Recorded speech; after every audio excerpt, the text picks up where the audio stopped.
disorganized. You click, open the web page. You heard about a critical role. And now you're ready to kick some butt in a mine shaft full of no's. It's D&D. D&D Beyond. Yeah, D&D. D&D Beyond. You got your stats, you got your souls, and you got your invisible world. It's D&D. D&D Beyond. The worst part about that intro is we have to like have that energy level coming out of it. Yeah. Like we have to just be like, woo. I want my own animated intro all the time now, though. That's pretty amazing stuff. I like it. Yeah, I think everyone Yeah. everyone deserves their own animated intro. This is Todd Talks. I'm talking to Jim Zub. You may know him from like all the things, like Marvel Comics, D&D Comics, writing All for the D&D things. now. Yeah, I'm wearing the team colors here. It's good. Yeah. That's good. Yeah. Yeah. I You love got it. that you got that D20 back there, so we know. I do. Yeah, because you weren't aware that I'm a gamer and stuff. I have to have my credibility in Yeah. frame just to ensure people really know that I like this stuff. Yeah. Yeah, that's why I How have are the you two doing? dragons. Yeah, I'm doing That's great. So Good. let's talk about Rick and Morty. This is like Yeah. this is all your fault. Because Okay. well, yeah. So the comic started. Right. Tell me about that. First off, The- there were D&D and Rick and Morty. How'd this come Yeah. about? Depending on who you ask at IDW or Oni Press, apparently it was a series of either formal emails or a drunken dinner. I'm not sure which I believe. And someone was saying, "Hey, we I should do believe some the crossover stuff." latter. Yeah, right. Between these two comic publishers, and IDW has a lot of the different licenses for stuff like GI Joe and Transformers, and in and amongst that, they've got Dungeons and Dragons as part of that broader kind of Hasbro thing. And then at Oni Press, their biggest license book is Rick and Morty. And so the kind of concepts, people were throwing back and forth, I guess, at the table. And I don't know to this day who said, Rick and Morty, Dungeons and Dragons, and everyone chuckled it off and then said, wait, that's not bad, actually. That's actually got some interesting kind of elements to it. And Sarah Gatos came to me. She's an editor. At the time, she was an editor at IDW. And hilariously, before this thing actually got going, she ended up switching over to Oni Press. And she said, do you have interest in this? If we did something with Rick and Morty and Dungeons and Dragons? I said, yeah, this could be really cool. I'd be down potentially to see how it goes, but it'll never happen. And I was very insistent about that. And they were like, why? I said, well, current licenses, stuff like Rick and Morty, they're very, hard to work with. I'm sure Adult Swim's got all sorts of limitations, and there's no way you'd be able to do the kind of stuff that Rick and Morty does well with, like the crown jewel of Wizards of the Coast. They're not going to let you tear into it the way it would be you'd want to. And so as cool as this all sounds, I'm interested, but it's not going to happen. And then over the course of like 8 or 9 months, it took for them to hammer out the deal. Sarah would occasionally email me and say, oh, we're making progress. We reached out to Pat Rothfuss and he's interested in contributing. And I was like, yeah, that's not going to happen either. Like, none of this is going to happen. This all sounds really nice. And I'm glad everyone's being so idealistic, but this isn't going to happen. And then we're talking now, I guess, 2 years ago at Emerald City Comic Con, Pat, when I went out for dinner to talk about the possibilities, both of us saying, this probably won't happen, but wouldn't that be cool? And the next thing we knew, we were actively writing it. And then they brought Troy Little on board, and he's this Eisner-nominated cartoonist. He's phenomenal. He's just got such a dynamic and amazing look to the characters for Rick and Morty. And the thing happened. First of all, the announcement, people were like, what is this crazy stuff? Then the book came out. Then it was like a hit. And then the very first thing people said as soon as the book came out and did well, they were like, well, you got to do an official, like we should do, an adventure. And we joked internally, yeah, sure. of course you'd do an adventure. And here we are. The sequel comic series is coming out, and now there's this beautiful kind of starter set that's coming out in November, which is going to have a rule book and level 1 to 3 adventure. Rick rolling your way to victory or whatever. It's absolutely bug nuts, and the more I think about it, the more surreal the whole thing is. Yeah. What the weirdest thing for me is, I've seen it. Yeah, it's real. It exists. Is that the guidebook is maybe the best guidebook for D&D rules I've ever read.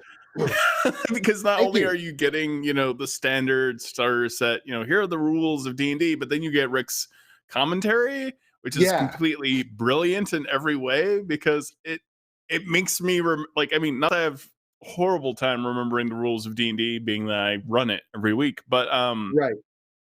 If you want to cement those rules in your brain even more, having Rick's voice tell you what he thinks about this rule or does not think about that rule or whatever, it somehow cements into your memory. You're forming a memory of that rule at that moment, and it's alarmingly functional and catty. Oh, thank you. I think one of the most surreal moments was sitting there and realizing that I was doing these insanely long screeds about Dungeons and Dragons, for Dungeons and Dragons, being paid to pretend to be Rick Sanchez talking about his vision of Dungeons and Dragons and going so far afield and going so insane on it. And then realizing I'm submitting these to Kate and the rest of the development team, expecting they're going to either fire me or tell me this is way too much or right. And then coming back and being like, this is gold. We love this. And I'm like, are you sure? Because we're doing some. Did you read it for real? Because I'm tearing into corporate. I'm tearing into role playing games. I'm tearing into the specifics of D&D, lovingly, but in that way that your best friend knows all your worst flaws, and it's just digging down to do damage, lovingly but insanely, and. Yeah, 95% of it probably stayed in there, which makes no sense to me whatsoever. It's just totally deranged. Yeah, I was surprised even what you've gotten away with in this. Yeah, the one that probably killed me the most, the last whole chunk, the Appendix 2 or whatever, which is literally just an absolute takedown of even the crossover itself. Right. And they left that in there and gave it the back page. And I was just like, okay, sure.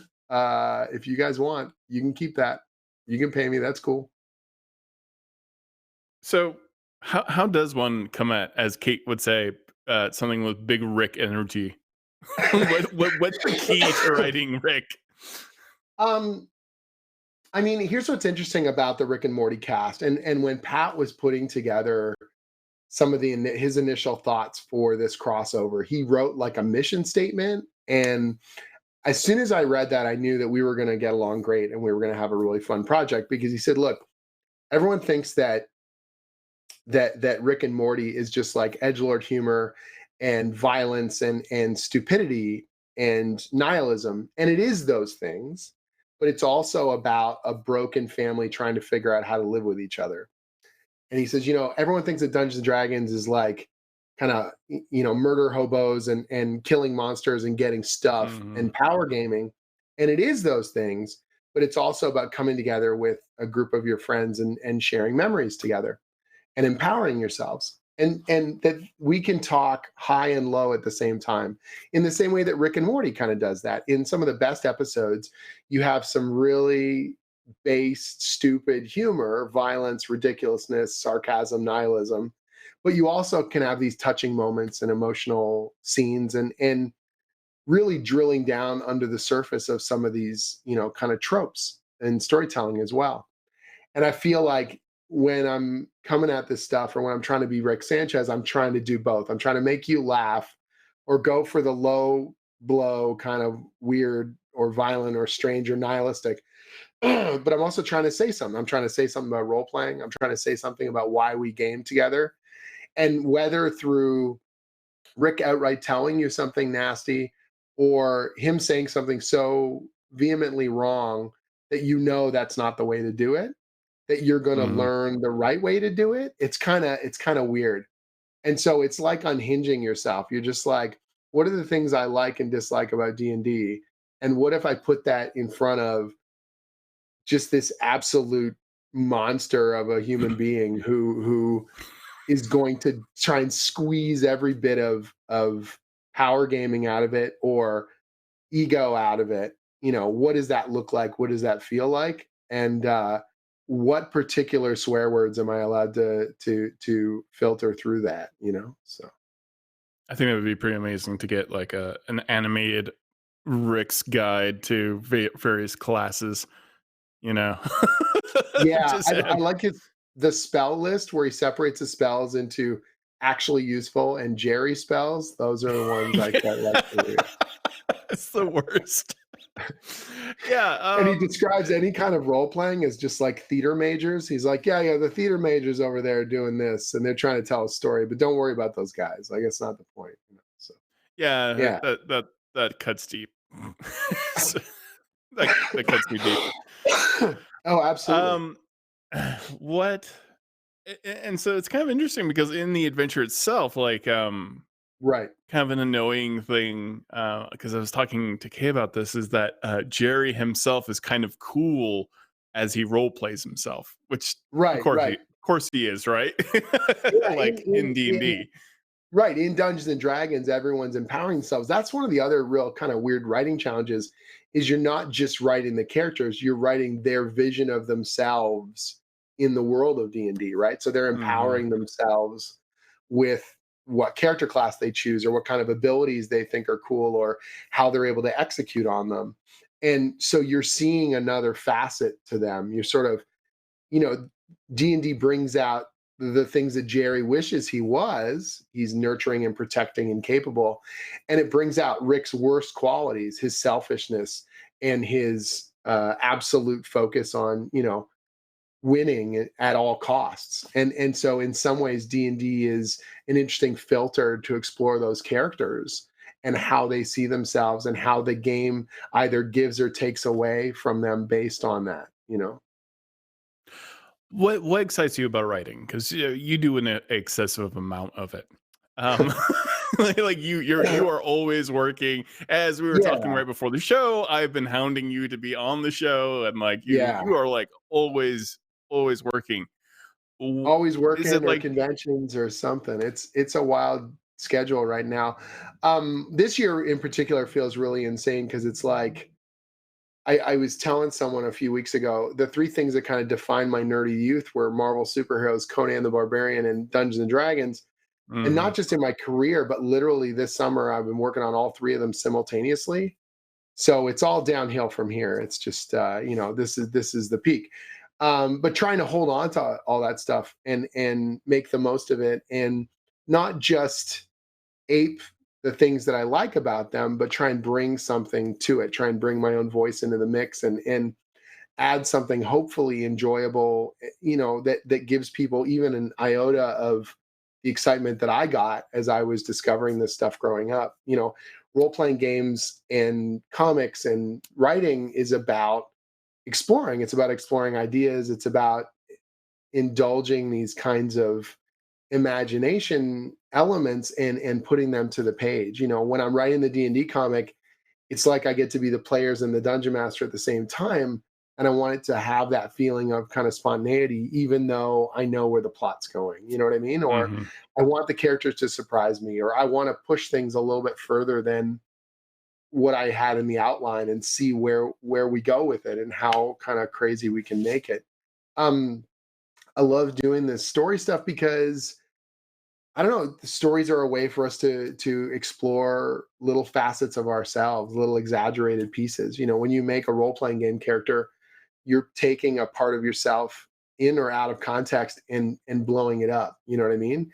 A more confident version than you, or a more heroic version of you, or more protective, or more loving, or more faithful. Any of those things, and putting on those elements in a safe and cool way, and pushing them out into the world and seeing what comes back. You know what I mean?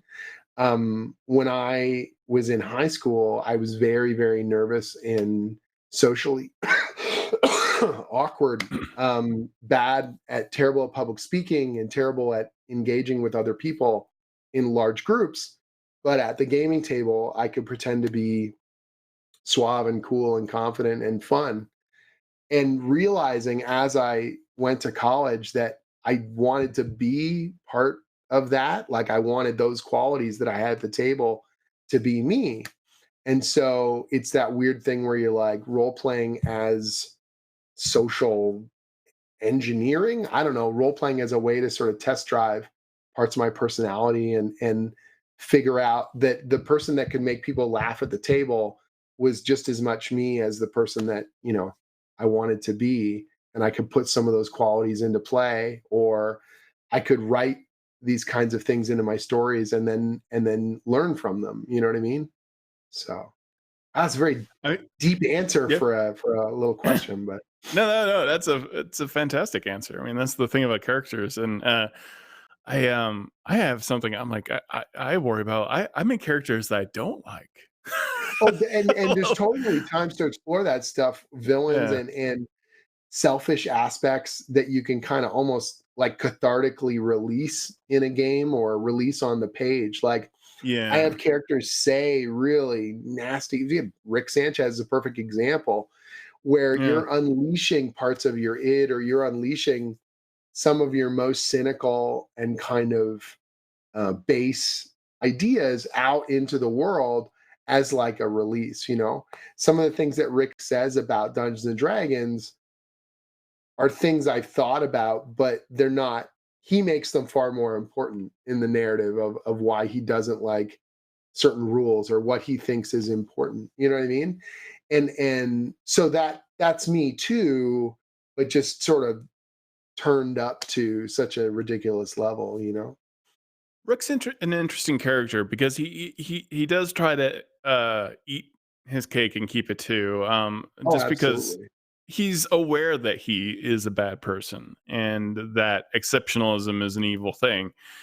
Even though I would say that he thinks he himself is exceptional. So like it's just one of those weird, like slightly charming things. But I think like in my reading of like the comics and the cartoon, like Rick legit thinks somehow being self-aware makes it okay anyways. Right. Like But I even see a though lot he's of being a people do jerk. that out in Yeah. the world. Like the thing that always creeps me out about people watching Rick and Morty, it's the same kind of thing when people would aspire to like Fight Club or something. Like the show is clearly trying to show you where it's wrong and you're Where not to laughing go.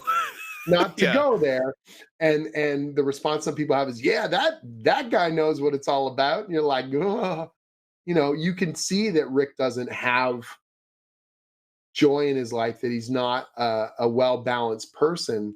And just because he says something occasionally that's biting and sarcastic and true doesn't mean Mhm. he's someone to aspire to. He is someone you are fascinated by, you know what I mean? But then you can also see that rolling under the surface of all that anger and that sarcasm and that super genius edge lord nihilism is a very unhappy person, is a very lonely person, is a very kind of ground up defensive person.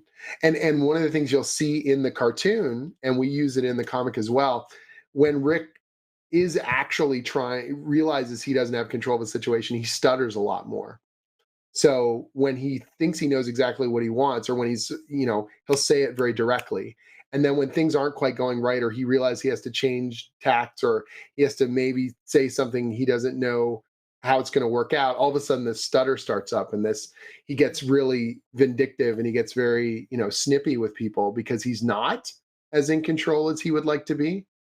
Mhm. So I find that stuff really interesting to sort of play with. And again, it's something that I think a lot of viewers are just looking, going, yeah, Rick Sanchez, he's the man. And I'm like, I mean, he is intelligent and he is capable. And you laugh at some of his problem solving and some of his remarks on the universe at large, but that doesn't necessarily make him an aspirational figure. Yeah. Yeah. Like, I recently experienced something similar when I watched the new Joker film, and I'm like, this is not a character that is aspirational in any way. This Right. is a character which is very specifically written to not be liked. This is not a Right. And likable film. Pat would, when we were doing the first miniseries together, Pat would send these incredible screeds in Rick voice, and I would break some of them down and figure out where we would put them in the story. And he would joke around. He's like, "These are coming way too easily for me. Like this is scary. Like I'm tapping into some sort of element of myself that I don't like to admit, you know." But that's okay too, because that's part of, character writing and what may have you. The Joker is not, he's a bad person, but writing the Joker doesn't make you a bad person. You know what I mean? Like Right. exploring those kinds of elements doesn't make you a bad person. It's what you do with it or what you learn from it or what you take from it. I think that's more valuable and more important. Yeah. Why do you think that ends up being a point of confusion for people? I don't mean for the show to get unusually deep, but like I do absolutely love Rick and Morty. Like I Yeah. watched every episode easily 20 times, probably Whoa. Citadel More of than me. Ricks more than that. Yeah, I over and over again. Because there is something very uh enjoyable about Rick Sanchez, and I think everyone's got a little bit of Rick in them to a Sure. certain degree, a certain awareness of the universe and how maybe certain aspects of the world are kind of broken. But And we I've all never feel thought that, like, absolutely. yeah, but I've never wanted to be Rick Sanchez. Like, Right. like not at any moment. How do you like? Where is it? Is it like a? Is it something maybe that we should like teach in school, like awareness of what a character's actions are, or something like that? Because just because something seems cool does not make it cool. Sure. I think, like I said, I think it's one of the things that the show does do. It rewards you for multiple viewings. It rewards you for seeing elements coming together. And even if you've seen an episode before, you'll see new facets to it, which is amazing. That's great writing, really good voice acting in the whole 10 yards. Mhm. But I think the initial viewing is almost like shock. Like Rick does crazy stuff and you Yeah. laugh because it seems so ridiculous and over the top. And it's not Yeah. until you get to those repeat viewings that you realize how many ways he's wrong, and that him confidently throwing out information or throwing out sarcastic quips does not alone constitute being right. Do you know what I mean? Like Mhm. at first blush, because he's the motivator for so much of the plot, and because he's driving forward with such sarcasm, with such intensity, and very, very funny dialogue, there's I think, an initial response of, yeah, Rick's the man, Rick's doing it. He's making stuff happen. He's kicking ass. He's almost always winning in some way, shape, or form. And so I think that there's a sense of admiration that comes from that at first, in a sense of this guy is someone to you can't take your eyes off them, that they're engaging and they're intense and they're Mhm. hilarious because the world is, being changed by his actions so intensely and so frequently, and everyone has an opinion about him. They love him or they hate him or they want to get him or whatever may have you. And in a fictional sense, in a fictional world, that is, I mean, that's your protagonist. That's where the person making stuff happen, right?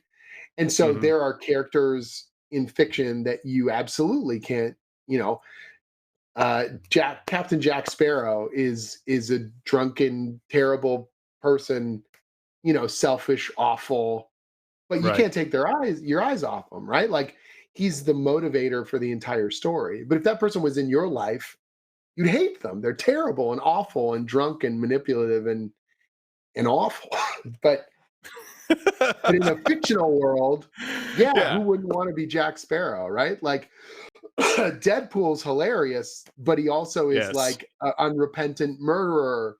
Yeah. In the world of Deadpool, you want to be Deadpool. In the world of life, you don't want to be Deadpool. You know what I mean? Like, Yeah, and everyone around him. Constantine is another good example of a character who is sure, says unrelentingly, and again, very self-aware. yeah, broken, terrible, emotionally, destroyed people who are in some ways punishing everyone around them for their own flaws and their own failures absolutely gripping in terms of drama, but not someone you want to invite into your house in real life. You know what I mean? Yeah. So yeah, I guess So we it's got just some questions. recognizing in the scope Yeah. of a story where we control all the variables.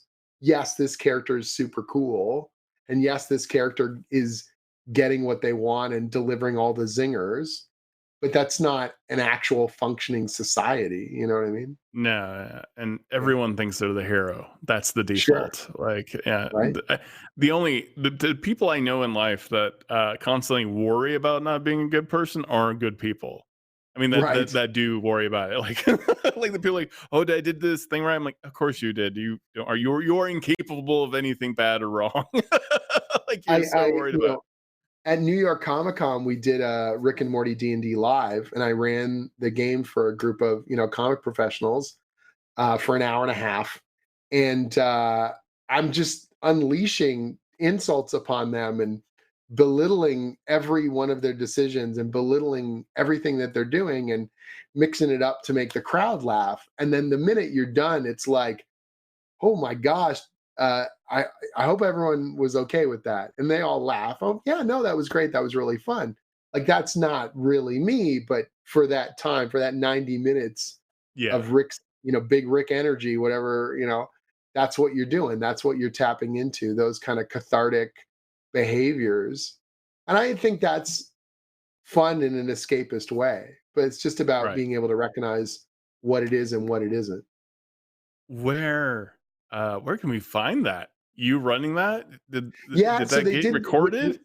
Yeah, they didn't film it this time out because at New York Comic Con they've got to get permission to stream the stuff live, and they didn't set it up beforehand.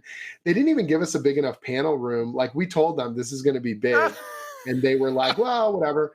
An hour and a half before the panel, so the panel's 90 minutes. 90 minutes before the panel, there's a line just running down the hall. They ended up Mhm. turning away like 50, 60 people that couldn't get into the panel. It was bonkers. Oh, So man. I'm I hoping would we're going to be able to love to do, have seen that.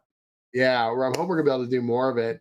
And now that they know it's a thing, we'll be able to film it and post it and all that kind of stuff. It's a good time and totally out there. And this time was really fun because I got to use actual rooms and encounters from the Rick and Morty D&D, starter set that's coming out in November. So It's we so good. thanks, man. Like, It's so unrelenting too. There's it is just like unrelenting. One of the things that's really enjoyable in a regular, Dungeons and Dragons dungeon, you have rooms that are just functional. This is supposed to be the den of whatever kobolds or something. So we have to have like the kitchen, and you have like the where they store their stuff. But this is Mhm. just like pure insanity. So every room is something completely bonkers and different and unleashing, creative madness. And there's something really fun and kind of old school psycho about that, where you just every hallway you go down, every door you open is something absolutely bug nuts. And whether it's me or Kate or any Adam or anyone else on the team who wrote those rooms, they're just trying to mess with the tropes of D&D, mess with the tropes of dungeoneering and the way that traps work and the way you expect an encounter to go. And some of them are, combat oriented or just vindictive and trap ridden. And other ones are just weird role playing opportunities, but like in the most awkward way possible, where you're trying to negotiate your way out of a stupid situation or figure out why these NPCs are doing what they're doing. Like, just how many ways can we put you on edge and defy your expectations, which I think is what the show does really well, where they'll build up a bunch of drama and then they'll instantly diffuse it, or they'll build up a bunch of tension and then Rick will just skewer it sideways with mega violence or something like that. So it was trying to get that quality to a role-playing game and empower the dungeon master to make those kinds of weird hairpin turns in from your normal role-playing narrative. So yeah. so it's a good answer. You're very good at always answering things. Thanks. uh, There's a method uh, to the we, madness. couple other questions like, is Rick neutral, or is he lawful evil or neutral evil? I think what was a lot of fun, and you'll see this in the rules commentary, is sometimes Rick is just an absolute jerk and he is manipulating the rules to his advantage, or he's ignoring huge important aspects of the game for a vision of power accumulation that is very him.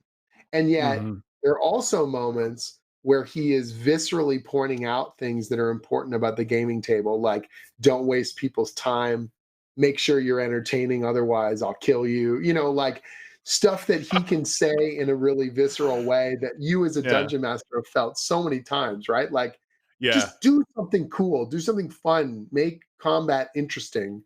But the difference is Rick says, make combat interesting or I'll murder you.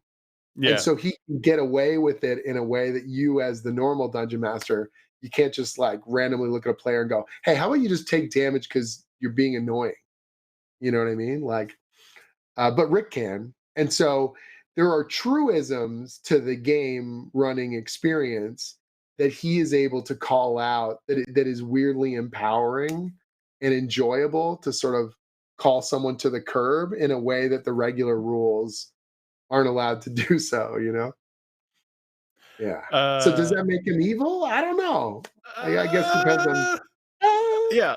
I don't know that lawful, although he does have a very regimented point of view on the universe. So He does. He does. Yeah. I love when the rules have got like a really, intense explanation and then he just like crosses a big chunk of it out and sums it up in one sentence. Or he just like, yeah, this is I know they're trying to make it seem all flowery, but it's just this. And yeah. that kind of stuff's really amusing to me. His point of view on some of the more esoteric elements of the Dungeons and Dragons rule set. Um. Oh, good question from chat. What is your favorite past or current animated show besides Rick and Morty? That's a good question. I guess it depends. Like one of the things that's weird is my background's in animation. So one of the things I do is I teach at an art college here in Toronto, and one of the courses I teach is animation history. So I have a huge archive of animation, and I absolutely love this stuff to bits. Like classic Warner Brothers Looney Tunes stuff is probably some of my favorite animation of all time.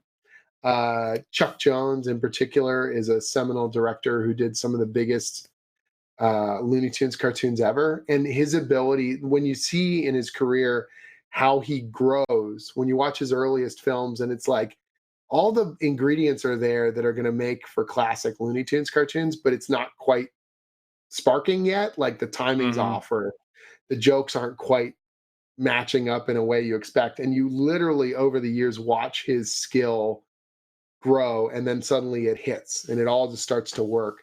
And you get to the post war period, so funny and so consistently great, incredibly animated. That stuff's probably some of my favorite cartoons. And I watched those growing up and took for granted, some of the best humor, some of the best timed jokes and dialogue interplay. I just thought that's how all cartoons were. And then you're like, compare that to a lot of the Saturday morning Drek, and you're like, oh, never mind. The original Batman animated series, I absolutely Oh love, yeah. from the early '90s. That stuff's seminal. It like took this classic idea of Batman, like the pulp roots of Batman from the '30s, and fundamentally attached it to this kind of timeless Gotham with great Mm-hmm. storytelling and classic design work and beautiful, elegant looking animation. So I really like that stuff as well. Yeah. Yeah, I completely agree with Looney Tunes because I do. I'll be honest. As a kid, I hated almost all cartoons. And I watched them because I mean, like, I was gonna watch what I could get. But Looney Right. Tunes was so much more advanced in its type of Oh humor, yeah. and it was just so it was just above and beyond. It's timeless. Like the jokes Yeah, still work. They still hit. You're yeah, not trapped in a cultural framework to understand them. Whether or not the cars and the buildings look of their time, the Right. character personalities are so strong and their interplays are so fun. Like one of the best descriptions I heard is like, Bugs talks and Daffy talks too much, right? And when the two of them are playing off of each other, or Bugs Bunny is who we aspire to be because he's always in control and he's got an answer to every problem, and Daffy Duck is who we are. Like he's like a Right. Yeah. overburdened and overwrought with emotion and flying off the handle and unable to take control of a situation properly. And I love those, cartoons. I love the like Robin Hood Daffy, where he's Yeah. trying to this heroic version of Robin Hood and screwing it up, or like the Drip Along Daffy, where he's the cowboy, hero, and That's right. Porky is his erstwhile, sidekick. I love those cartoons to bits. They're amazing. The It's Martian one of those always things made that, me. That was always like I get the most excited for the Martian episodes. oh yeah, they were so good. Particularly the original one, the Duck Dodgers. Cartoon is so Oh my sharp and god, that's so right. well put Yeah, that's together. right. That was amazing. When I'm writing Minsk and Boo in the regular D&D comics, there's a little bit of Looney Tunes back there. Like there's a little bit of that kind of insanity, and that Minsk has this bumbling heroic quality that he thinks he's invulnerable and he thinks he's the hero of the story, and he Right. kind of imposes his will on the story, that through sheer grit and effort and intensity and him announcing himself as the slayer of evil, he's going to do it. And most of the time he does. And when he doesn't, the universe still kind of tilts it that he has plausible deniability, which I really enjoy. And so there is a kooky cartoonish quality that I like to bring into even the regular D&D comic that's definitely has its roots in Looney Tunes. I don't know who did the art, and I want to say Max Dunbar, but I could be completely wrong. But it was on Twitter recently, and it was just a shot of the hamster just diving off of Oh him. yeah. Oh, that's That Max. Yeah. that's it's such a brilliant piece of art because it just evoked an instantly that he is like the Miles Morales, What Up Danger is playing, he's just jumped off Yeah. the skyscraper kind of moment for that for that character, Um, and it's all in one shot. It's all one piece of art. oh yeah. Max, That's all, working with Max on Infernal Tides, which is the next D&D comic miniseries that starts up next month, has been such a joy. Like Max and I have worked on a bunch of different stuff together, but our first big break was Legends of Baldur's Gate, the first D&D comic for 5th edition that came out in 2014. And watching Max's skills grow over the past 5 years has been just an absolute joy. And now having him come back around, and we both worked on Descent into Avernus. So I did a story push to help do some of the story development, initial brainstorming, and Max did an art push. He was concept artist on a bunch of the amazing kind of key designs for Descent to Avernus. So that book is really special to both of us because we love D&D so much, and we were both involved in that book. And now to be doing a comic miniseries that is tying into those same infernal elements and telling a new story with those ingredients and these characters that we both have had such a hand in kind of building over the past 5 years. It really feels like it's come full circle for us. Being at D&D Live this year, both of us, it was really celebratory and enjoyable, and kind of feels like a real milestone in what we've been doing. D&D Live is an odd duck because it's filled with everyone I want to hang out with, and I have no Right. time to hang out with them. I know, like a lot of conventions are like that. We always joke around that we need like an extra day with none of the fans around just so we can do Right. our This hangout. Like we secret need, con. yeah, like the day before, the day after, we need like a build up or a decompress just to actually see people and spend time with them, because I think we all see each other in passing. You know what I mean? That's the thing. When I'm at most conventions, the buildup is always sending frantic messages. Oh, what day are you around? We got to go out for dinner. We got to grab drinks.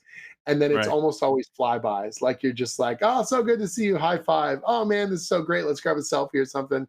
And then you're just on the move, or you're on camera, or you're getting set up for something, or you're having a meeting, or you're, you know, running out to do whatever needs to get done, and you just realize the time is roaring past you.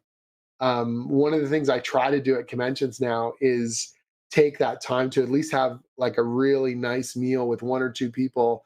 So maybe I didn't get to see the 20 or 30 in depth that I wanted to, but slowly over the course of years, I will have those moments with everyone. We'll just carve out a dinner here and a lunch there and a breakfast here, and finally get those kinds of, you know, in-depth conversations we've been dying to have, you know? Well, I'm going to see you in Seattle, I believe. Is that Yes, I do correct? believe. So, Yeah, yeah, yeah. okay. I think we're trying to line stuff up to make sure everything's coming together for this streaming event that they want to do. So, yeah. Um, Is that a secret yeah. that hasn't been announced? We'll just You may have, yeah. Okay. But we may have both have just screwed up. that's I don't fine. know. We're fine. We didn't tell them what it's for or when. I've It could been be doing this anytime. I've not broken an NDA for 4 years, so I feel pretty proud, or even 10 years. You know, So, one of the things that's been super weird was when all this stuff was getting announced and all my friends were freaking out. And they're like, why didn't you tell me? Why did you tell me you were going to be on stage with, yeah. you know, Deborah Ann Wall and Matt Mercer and Perkins is your DM and all this stuff? And I was like, it's my job. I got to keep stuff secret. Why didn't you tell me you worked on the new source? Like, well, because that's my job. I got to keep this stuff a secret. Like, wait, so what are you keeping a secret for 2020? And I'm like, I can't tell you. That's the whole point.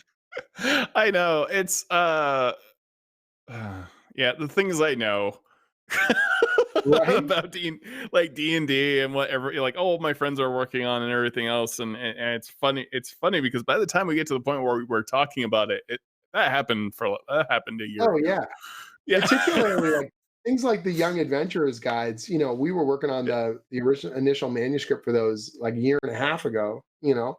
So the stuff I'm working on now is down the line. Like we're working on stuff into the future, and that's the nature of the business. You just get used to it. You get by the time you're talking about it, you're already dealing with the next thing. Like one of the reasons why you can do press for the current book is because it's sort of you can see the 100-foot view of it now because you've been away from it for a while, which is kind of cool, you know. Yeah, sometimes it's the opposite for some people I talk to, because sometimes they're like, I honestly don't even remember the book anymore. Oh Because man, I'm like, because there's only so much that can be poured into the pitcher, yeah, you know? yeah. And I think that's a weird thing where the fans like, how could you not know your own work? And you're like, man, I got a lot of work going on right now. It There are is sort of people. a fun thing to look back like through like when I'm writing on the comics, I'm constantly rereading the old issues just to make sure we're consistent with the continuity and stuff. Every so often Mhm. I'm reading a page and I'm literally reading lines of dialogue I wrote. I'm like, that's pretty good. Yeah, it's not too bad. That's always nice. It's kind of terrifying, especially as like a creative, like, you know, I paint and I write, and sometimes I'll look back and I'll be like, I thought this painting was amazing, and I'm Right? like, oh, that is Oh, trash. totally. Yeah, Mm. but sometimes then I'll look at something that I thought was trash, and it's like, oh, this is fantastic. Why was I It's kind of like Right. people Yeah, who way don't better than I thought it was. like no one likes how they look. Sure. Well, most healthy individuals I know don't like Right. how they look, and then like 10 years later they're like, oh man. Yeah. Yeah, it's always now you're looking and you're like, man, I'm hideous. What am I doing? And then Yeah, you look the back and now you go, is you hideous. were fine. What are you talking about? You looked okay. You look like a kid. You're so, you know, Yeah. yeah. It's Oh, so I know. crazy. Yeah, you always are like, oh, 5 years ago I looked like a baby. I Mm. actually want to show this piece of art, and this is we have officially confirmed Max Dunbar. Ha Uh, ha. this Yep, and that is from Infernal Tides #2. And it's actually what's funny about it is the moment I it's wrote it into the comic, it is its own moment in the comic. Boo is basically going on this little reconnaissance mission.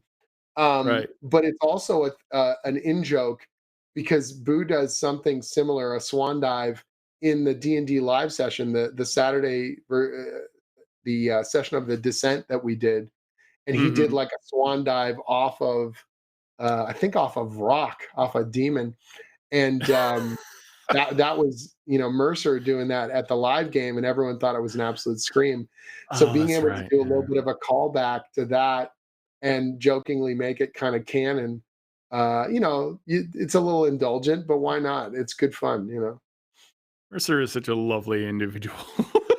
Oh, that was one of the weirdest things was playing on stage with him and having him be Boo, and I was Minsk, and we did Yeah. this session, and my social media was like the eye of Sauron hit me, like it was just tweets and Facebook messages and emails coming in from all over the place.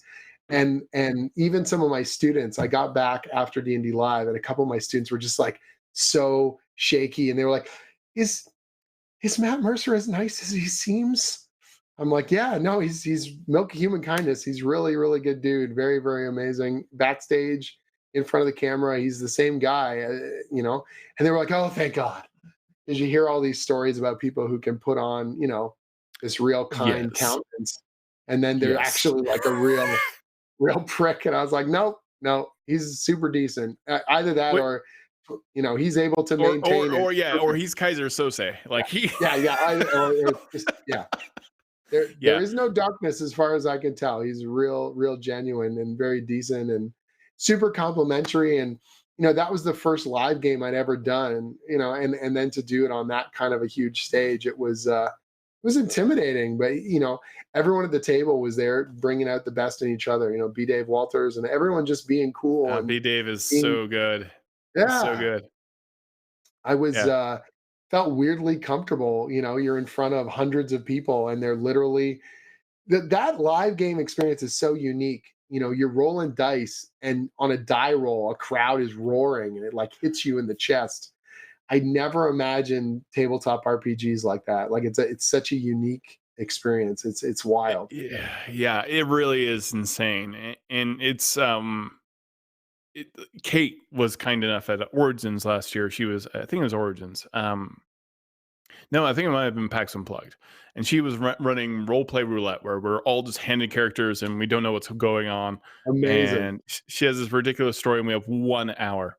And I'm like, I have extreme stage fright. I'm not very comfortable with crowds and all that stuff. And I didn't realize how big the room was or the space until Right. we like went back on the stage and it's just full.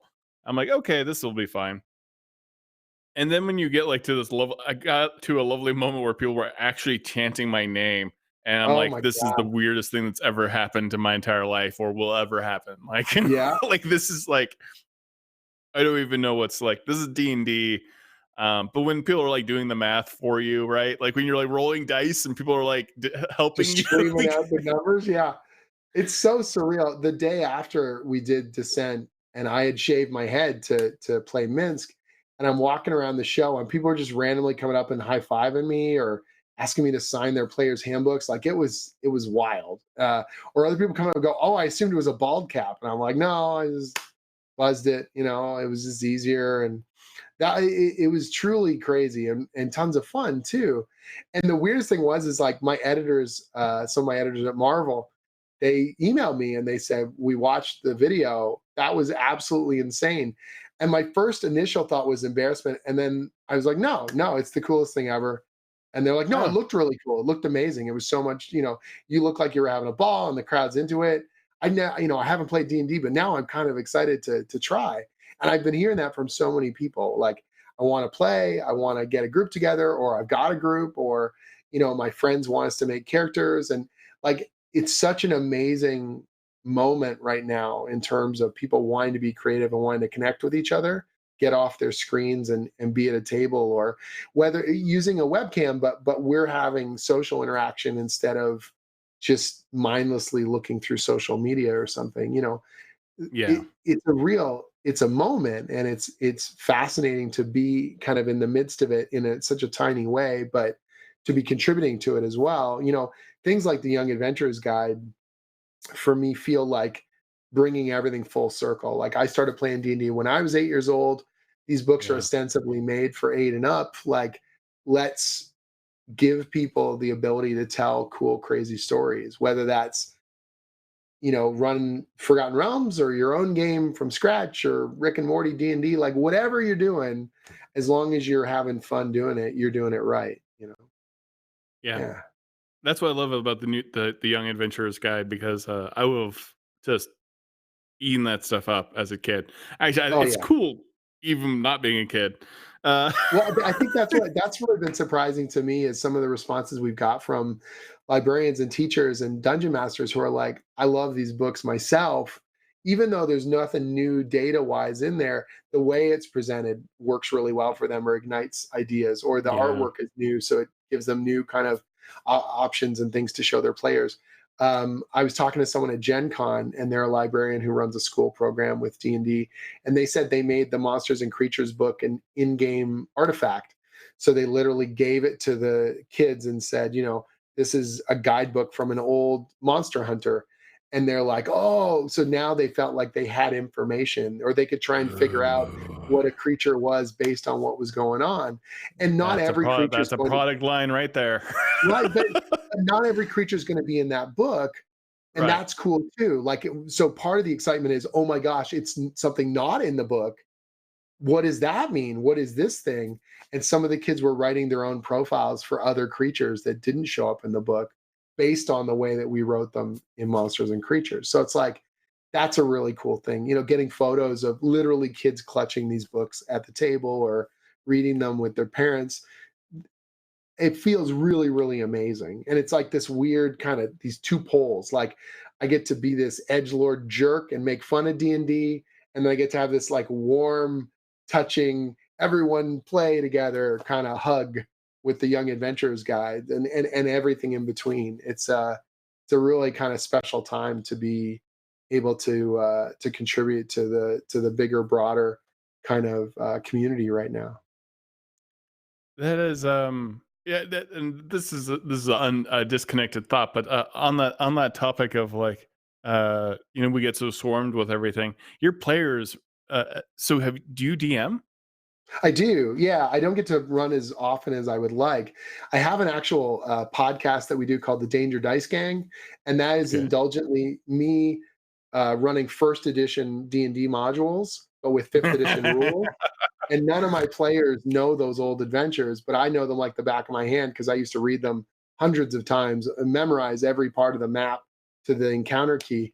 And trying to run these old school modules with people who are almost all of them are writers and creative people and artists, and they're trying to break out of the mold of the quest, or trying to mess with me, and I'm trying to like get them to go down the 10 by 10 hallways. It is a fun and frantic kind of thing. It is good times. Yeah, Yeah. I introduced recently into my campaign the the apparatus from the second Ravenloft module. Oh And people man, start splitting themselves and like recombining yes. themselves, and all this I was weirdness on started. Griffin Hill, man. Yeah, that's good stuff. Yeah. One of the things I've been doing, this is my one indulgence. I go to a lot of conventions every year. I don't buy that many books. I don't buy toys. I don't buy T-shirts very often, but I look for old D&D books to fill in my collection, either stuff that my brother owned that I didn't, or books I Mhm. always wanted but could never afford when I was a kid. And now it's like, oh, this is work stuff. I need this for research or whatever, like I clearly need this, first edition Legends and Lore book for no apparent reason. Yeah. I lost most of my stuff. I still have my original Ravenloft. Nice. Um, I also have a lovely framed painting of the Ravenloft art. Amazing. um, yeah, I'm fairly obsessed. Because that was the first time things got scary. Oh yeah. Zombies that Oh, you'll didn't. you'll love this then. I got to show you this. So I've got the advanced copy of Dungeons and Tombs here. Yeah. Uh, and we go through a tour of 6 iconic locations from D&D lore, and one of them, of course, is Castle Ravenloft. And I got them because I was art directing on it. I got them to do the look at this. So it's the classic, Oh, but we did it with the new Strahd. So- move it a little bit the other way. Move it to your Oh, left. oh, oh, sorry. Yep, other way. Yep. Yeah, nice. Nice. So it's your Uh, classic yeah, Ravenloft piece, yeah. It's a but with nice, the 5th edition. Yeah. yeah, Good style. times. That's so Good cool. times. Yeah. That was just like super indulgent. Like I had to have it because that original Clyde Caldwell piece of Strahd is so iconic to me. I was like, yeah, man, let's do that. That'll be fun. The lighting on it, the colors are like just so. Yeah, it's best. it's kind of just perfect. I think it's his absolute best piece of work. I actually have 2 copies of the original module. I have like my playing copy, and then I have my sealed away one. I'm obsessed with it as well. Oh yeah, yeah. Very nice. All Yeah, that. the other thing that I kept was the Tome of Magic. And that Ooh, was second edition. And that's yeah, where yeah. they introduced wild surges and stuff like that. And, I my love brother bought that for Planescape. me. I've got almost all the Planescape stuff. So Oh wow. yeah, I absolutely love Planescape. I joke so much with the Wizards gang. I'm like, if you ever bring Planescape 5th edition, just let me know. I'll do the comic, I'll do the thing, story, whatever you want. I'm super down. Oh god, Uh I would love a Planescape comic. Ah, well, because it's so, what I love about it is you have the A plot of, hey, we're doing quest stuff, but then you have all the factions and the morality plays and all that kind of mhm. stuff. And the interplay of those two things just felt like you've added a level of complexity to the role play that I really love, let alone the insanity of the planes of existence and the the alignment planes and all the crazy deities and spiritual stuff. It was just so much fun. And then the Dieter Lisi artwork gave it this whimsical, kind of Arthur Rackham gone insane feel to it that I absolutely Mhm. loved. Oh man, I love that stuff so much. There's one issue of the D&D comic. So we did a mini series called Evil at Baldur's Gate, and I think it's issue 3. We have Delina, the Wild Mage. She actually goes to Mechanus, and that is my like throwback to Planescape crazy stuff. And that was a ton of fun. Yeah, yeah, there it is. Yeah, Mechanus is crazy. Yeah, so we had Oh, tons of nice. fun with that. And doing like all the Modrons, and they're like Yeah. going berserk. That was tons of fun to write that dialogue, like Modron dialogue and stuff. Man, is the best. And getting to play with those, logic loops and insane things and possibilities. And it was funny because when I sent in the proposal for it, Hillary and the rest of the gang on the Wizards crew, they're like, this isn't Planescape. I'm like, no, but Mechanus exists in 5th edition. Like, yes, but remember, Jim, says, if I know it's not Planescape, but it is. I mean, it is, right? So it's good. Just Traveling to another plane isn't necessarily Planescape. but all that stuff is still canon, so I'm just using some of it to our advantage. It's Yeah, in the book. I do love I'm at a point now where I'm being ridiculous and indulgent about the stories, but I think that's where the fun comes from. You can see Yeah. the momentum in the comic and in the stories that we tell, that the things that we love about it, come out in the page, and they come out in the game when we're playing live, getting the chance to be Minsk, or getting the chance to write these characters that meant a lot to me, or make people smile and laugh. Man, this is a cool job. This is a lot of fun. I'm gonna take it from you. I'm gonna take that job. Yeah, No. that's one of those things for real. Like, people say to me, I got these comic pros, really well established comic pros, like, how did you get that Plum D&D gig? I'm like, dude, when I started, it was not the Plum D&D gig. People were Yeah. not talking about D&D the way they talk about it now. If anything, I'm just like clinging to it. I'm holding on so tight now because I don't want to let it go, because it's such an exciting and crazy time. I feel like I'm on this rocket ride of excitement with all the possibilities and the growth and the amazing people that we've got here now. It is such a cool time to be playing. It's such a cool time to be making stuff, and to be spending time with our friends and making cool memories. Very well said, Jim Zub. Thank you so much for being on Todd Talks. We are out of time. I think that's the perfect place to end it. Thank you. I know you could have easily been, written like 10 comics in this time, but you decided to spend it with us, and I appreciate that. No, Thanks my so much. absolute pleasure. When is the next book coming out? When's the comic book series and the module? You got so much going on. Yeah, so Rick and Morty, Dungeons and Dragons versus Rick and Morty, I believe is November 19th. And then I think the week after that, Infernal Tides #1 comes out in comic book stores nationwide. So two sort of a double hit of awesome D&D in November, and that's after plus Dungeons and Tombs I think comes out right around the same time. So it's a three-peat, and this is after Descent into Avernus and Rick and Right. Morty D&D 2, which is currently in stores. As we talk here, tomorrow is the arrival of Rick and Morty versus D&D 2 issue 2. So that's going to be good times. It's Rick in the Tomb of Horrors, and all hell breaks loose. As it often does. Thank you, Jim Zub, for taking the time. I really appreciate it. Everyone, thank you so much for watching. Thank you.